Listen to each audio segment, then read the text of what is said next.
In this tip, we're going to go over the 3 things your receptionist can do to improve their new patient appointment rate. Stay tuned, and we're going to go over what those are.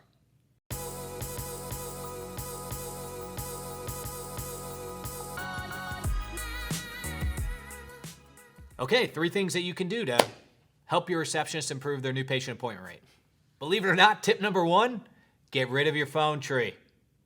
I cannot tell you how many offices I've called and they have a phone tree. And they're ridiculous. Now look, I'm going to exaggerate what they are for the purpose of this tip, but I've called offices and they're like, thank you for calling ABC Dental. If this is a medical emergency, please hang up and dial 911. Now imagine that's there due to some malpractice or legal requirement. I'm imagining that because I couldn't imagine the alternative. I couldn't imagine that I'm having a heart attack and instead of going to the hospital, I'm calling the dental office. But it's still there. Now, if it needs to be there because it's a legal requirement, I'll shut up. It's totally fine. You got to put it there. But it shouldn't be there anyway because we're getting rid of the phone tree. But after we get through that legal requirement, the numbers start. If you're an existing patient who would like to change their hygiene appointment from Molly to Mike, please press 0. If you're an existing patient who forgot their antibiotic prescription and needs a new one, please press 1. If you're an existing patient who can no longer make it today but knows what day they want to come in, please press 2. And then if you're a new patient, press 99. Like that's how many options we've given before. If I'm a new patient, what do I do? Click, I just hang up. Now, you might say these phone trees have gotten sophisticated. Maybe they have and maybe they haven't. I've seen ones where it's a new patient, 1, and everyone else 0. And they do that for tracking purposes. But it still is routed to the same human being. So now we're spending money to do a tracking issue, which, by the way, isn't accurate anyway. I can't tell you how many people just press 1. They don't press 2. They don't press 0. They're just trying to get through to somebody. And existing patients do it.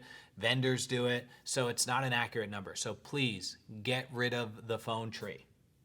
If you have a human picking up the phone, it's more likely to schedule. If you have a machine picking up the phone, well, it's more likely that it hang up. Tip number 2, you're understaffed. It sounds like I'm ragging on the front desk all the time when I give you these tips. That's not fair. A lot of doctors think that production comes from production staff. Not true. It's by getting people in the door so you can help them achieve optimal oral health. Well, where does that start? It starts with a phone call. It starts with an email. It starts with a walk-in. Most of offices that I go to or talk to are significantly and severely understaffed at the front desk. They got 1 person handling 2 hygienists and a doctor. They've got 2 people handling 2 doctors and 2 hygienists. It's just not the right admin staff. So what happens with the new patient phone call? You've been on hold with Blue Cross Blue Shield for 30 minutes. You've got an existing patient walking up to be checked out. You got a patient walking in to be checked in, and now the phone rings. And now we're going to treat the phone like it's a nuisance. Doctor's office, what do you want?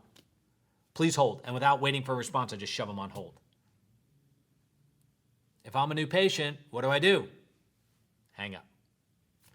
So I would tell all of you to seriously look at your admin people, the front desk ratio, to your back ratio. It should at least minimally be 1-to-1. I prefer 1.5, possibly 2-to-1, but that brings in finances. And if we are financially strapped right now, we should definitely be talking. Tip number 3. To get over that problem where sometimes we're answering the phone in a busy manner or an annoyed manner, I trained a lot of my staff to pick up the phone and imagine the person was sitting in front of them and they had to smile and say hello. You know how hard it is to sound rude or annoyed when you're smiling? Go ahead, try it. It's like nearly impossible to smile and sound annoyed. So it was a quick drill or a tip I gave to my front desk. Imagine that the person was standing in front of you. You wouldn't say what you just said to them. The phone is a way of communicating with the patient. So smile. You'll sound nicer. And that little bit of niceness goes a long way. So those are my 3 tips. If you want to learn how to truly train your front desk and create the patient experience, come to my new patient workshop. It's an amazing 2-day online interactive workshop. I'll teach you how to do this so you can train them to be amazing. If you want to find out how some of your new patient phone calls are going, well, in the description below, I'm going to put a link for that new patient workshop and a mystery call. Take me up. I'll call your office. We'll go through it, and we'll find out the things that you're doing well by handling new patients and things that need improvement. I hope you enjoyed that tip. If you like it, hit subscribe. We got a ton more tips coming. Thank you so much for tuning in. I'll see you next time.